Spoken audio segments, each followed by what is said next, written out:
Então, naquele dia, que eu estava mais decidido e fui procurá-lo, ele, surpreso ao lado da irmã, me respondeu: pá, mas tu por aqui, por que não telefonou, me preparou o espírito para te receber? Eu falei: eu estava aqui por acaso, passando, e quando te vi saindo porta fora, resolvi chegar. Então ele começou a se desmanchar em lamúrias, mas de uma maneira que só alguns conseguem captar. Ele falou: o meu paterno, ele nunca me deu atenção. Eu cresci, ele de um lado, eu de outro, a minha irmã de um lado, eu de outro, e ele nunca chegou para mim, me abraçou, me beijou e disse: meu filho, ou tratou com carinho. Eu tentei fazê-lo entender, para ele naquela tão pouca idade, que o seu pai sempre foi um batalhador. E aquela velha história conhecida: os pais primeiro trabalham, plantam, para um dia poder oferecer algumas coisas aos filhos. E nesse caso, do pai desses dois irmãos, não foi diferente. Só que esses dois irmãos estavam muito magoados. Eles destrataram diante de mim o seu pai, aquele que havia lhe dado a vida, aos dois, que havia os criado, que todos que eles têm hoje, se bem-sucedidos, brotaram daquela fonte que estava lá, aquela fontezinha, aquela vertente, e agora eles eram o que eram, porque alguém havia lhes proporcionado, lhe dado um começo. Mas só que eles não viam esse lado, eles viam outro lado, eles estavam magoados, tristes, e eu tentei lhes fazer ver, só que eles estavam muito magoados. E eu notei, depois de tempo saindo dali, que quem estava a falar daquela tristeza, daquela mágoa, não era quem estava diante de mim, os dois filhos, e sim as mágoas dele. As mágoas pelo quê? Pelo não ter recebido do pai o que eles gostariam de receber. Por eles achar que o pai deveria de ter dado mais atenção, mais carinho.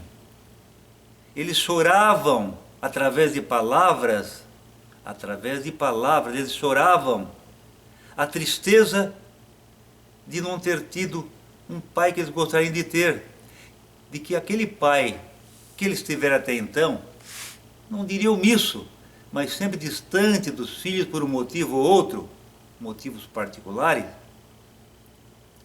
eles choravam por aquele pai que partia, que estava saindo dali, e que eles, com aquele pai, não tiveram aquele que gostariam de ter. Eles não falavam do pai.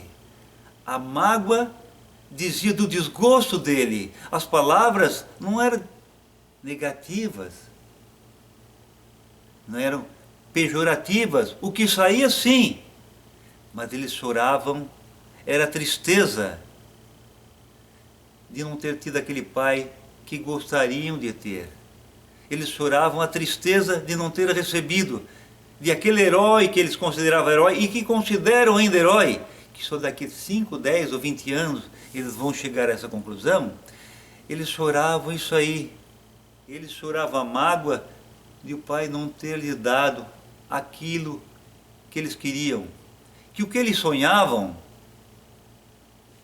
não haviam recebido. Então eles não reclamavam do pai. Chorava a tristeza, através de palavras de ofensa, pejorativas, palavras pejorativas, para magoar a ele. Tipo assim: olha, tu não fez por mim, agora tu é isso. Tu não vale nada, meu pai. Não era eles que falavam, era a tristeza dele que estava que estavam botando para fora a tristeza deles, que estava no coração deles, a revolta.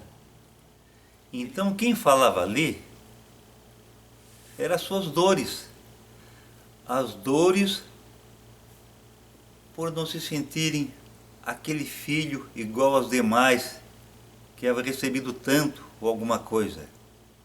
Então nessas horas eles estavam explosivos quanto àquela atitude do pai e não saber ou poder transmitir a eles aquilo que eles gostariam de ter, de ouvir, porque eles se comparavam a muitos filhos por aí.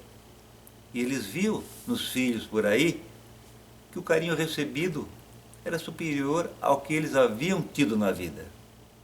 Espero que alguma coisa sirva de lição a eles, que daqui para frente eles também sejam mais presenciais na vida dos seus filhos e que ensinem no futuro, se por acaso eles errarem, não forem aquilo que os filhos gostariam que fossem,